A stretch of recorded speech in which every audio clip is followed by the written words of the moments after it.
Use ಮಾಡೋದ್ರಿಂದ ಭಾಳ ರೋಗ ಮುಕ್ತ ರೇಷ್ಮೆ ಆಗೈತಿ. ಆಮೇಲೆ ಇಳುವರಿ ಚೆನ್ನಾಗಿ ಬರಾಕತೈತಿ. ಯಾವುದೇ ರೀತಿ ತ್ರಿಪ್ಸ್ ಮೈಟ್ಸ್ ಅಥವಾ ರೋಗ ಕಾರಕದಿಂದ ಯಾವುದು ಹುಳುಗಳಿಲ್ಲ. ಎಲ್ಲ ತುಂಬ ಚೆನ್ನಾಗಿ ಬರಾಕತೈತಿ ಈಗ ರೇಷ್ಮೆ ಎಲ್ಲ. ಇಳುವರಿ ತುಂಬ ಚೆನ್ನಾಗಿದೆ ಸರ್. ನಾನು 200 ಮೊಟ್ಟೆ ಅಥವಾ 200 ಲಿಂಕ್ಸ್ ಮೊಟ್ಟೆ ತಂದಾಗ 200 ಮೊಟ್ಟೆ ಎರಡು ಕ್ವಿಂಟಲ್ ಬರ್ತಾ ಇರಲಿಲ್ಲ. ಇವಾಗ 200 ಲಿಂಕ್ಸ್ ಮೊಟ್ಟೆ ತಂದ್ರೆ 250 260 kg ಮಟ್ಟ ಬರ್ತೈತಿ ಇವಾಗೆಲ್ಲ. ತುಂಬ ಇಳುವರಿ ಚೆನ್ನಾಗಿದೆ. ರೇಟ್ 800 ರೂಪಾಯಿ ಮಟ್ಟ ನಾನು ಮಾರಿದ್ದೀನಿ ಸರ್. ಇವಾಗಿನ 1000 ರೂಪಾಯಿ ರೇಟಲ್ಲಿ ನಮ್ಮದು 800 ಚಿಲ್ಲರೆ ಎಲ್ಲ ಮಾರಿದ್ದಾರೆ ಸರ್. ಚೆನ್ನಾಗಿದೆ ಸರ್, ಒಳ್ಳೆ ರೇಟ್ ಸಿಕ್ಕಿದೆ ಸರ್. ನಾನು ಇಲ್ಲೇ 400 ಕೊಟ್ಟಿದ್ದೀನಿ ಸರ್. ಇಲ್ಲೇ ರಾಮನಗರ ನಾನು ಹೋಗಿಲ್ಲ ಸರ್. ರಾಮನಗರ ಹೋದ್ರೆ ಇನ್ನೂ ಚೆನ್ನಾಗಿ ರೇಟ್ ಬರುತ್ತೆ ಸರ್. ಈ ರಾಸಾಯನಿಕದಿಂದ ಅಥವಾ ಸಾವಯವದಿಂದ ಭಾಳ ದುಡ್ಡಿನಲ್ಲಿ ಭಾಳ ಉಳಿತಾಯ ಆಕತಿ. ರಾಸಾಯನಿಕದಲ್ಲಿ 10 ರಿಂದ 12 ಸಾವಿರ ರೂಪಾಯಿ ಎಕರೆ ಖರ್ಚು ಮಾಡ್ತಿದ್ದೆ ನಾನು. ಈ ಸಾವಯವದಲ್ಲಿ 4-5 ಸಾವಿರ ರೂಪಾಯಿದಲ್ಲಿ ಉತ್ಪನ್ನಗಳು ಹಾಕ್ತೀನಿ ನಾನು.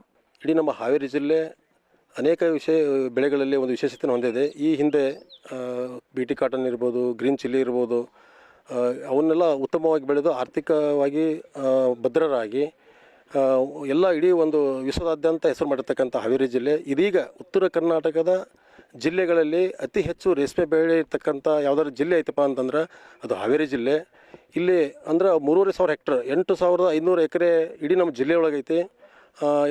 ಈ ಒಂದು ಅನೇಕ ಕುಟುಂಬಗಳು ಇದ್ರ ಮ್ಯಾಗ ಅವಲಂಬನೆ ಆಗ್ಯಾವು. ಅಷ್ಟೇ ಅಲ್ಲ, ಆರ್ಥಿಕವಾಗಿ ಕೂಡ ಭದ್ರ ಆಗ್ಯಾರ. ಇವತ್ತು ಯಾವುದೇ ತರಕಾರಿ ಬೆಳೆ ಇರಲಿ, ಜೊತೆಗೆ ತೋಟಗಾರಿಕೆ ಬೆಳೆ ಇರಲಿ, ಕೇವಲ 2 ತಿಂಗಳಲ್ಲಿ ಯಾವುದಾದ್ರೂ ಆದಾಯ ಬರ್ತಕ್ಕಂಥ ಬೆಳೆ ಐತಪ್ಪ ಅಂತಂದ್ರೆ ಅದು ರೇಷ್ಮೆ ಬೆಳೆ ಮಾತ್ರ. ಹಾಗಾಗಿ ನಮ್ಮ ಜಿಲ್ಲೆಯಲ್ಲಿ ಹೆಚ್ಚು ಬೆಳೆಯೋದ್ರಿಂದ ಅದು ಕೂಡ ಇವತ್ತು ನಮ್ಮ ರೈತರು ಲಕ್ಷ ಅಲ್ಲ ಕೋಟಿಗಟ್ಟಲೆ ಆದಾಯನ ಗಳಿಸಲಿಕ್ಕೆ ಇವತ್ತು ಸಾಧ್ಯ ಆಗ್ತಾ ಇದೆ. ಇತ್ತೀಚಿನ ದಿನಗಳಲ್ಲಿ ಆರಂಭದ ಒಂದು ಏನಂದ್ರೆ ರೈತರು ರಾಸಾಯನಿಕ ಬಳಕೆಯಿಂದ ಭೂಮಿಯ ಫಲವತ್ತತೆ ಕಡಿಮೆಯಾಗಿ ಆ ಮೂಲಕ ರಸಹೀರ ಕೀಟ ಇರ್ಬೋದು, ರೋಗ ಇರ್ಬೋದು ಅಂತ ಆ ಬಾಧೆಯಿಂದ ಹೊಲೆಯನ್ನೇ ತೆಗಿತಕ್ಕಂಥ ಸಂದರ್ಭಗಳು ಬಂದವು.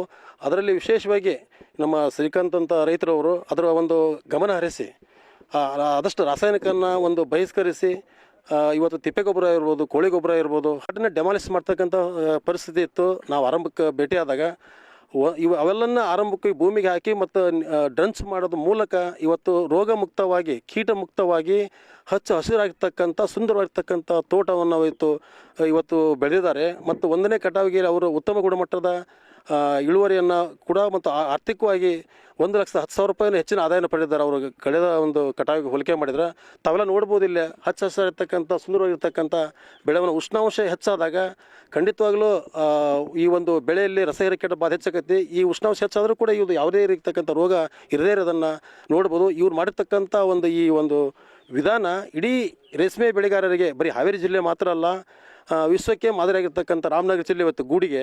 ಸೊ ಅಲ್ಲಿ ಕೂಡ ರಾಮನಗರ, ಸಿಡ್ಲಘಟ್ಟ ಅವರಿಗೂ ಕೂಡ ಅಲ್ಲಿ ಕೂಡ ಸಿಲಿಕಾನ್ ಬಳಕೆ ಇಲ್ಲ. ಅದು ಕೂಡ ಭಾಳ ಮಹತ್ವದ್ದು.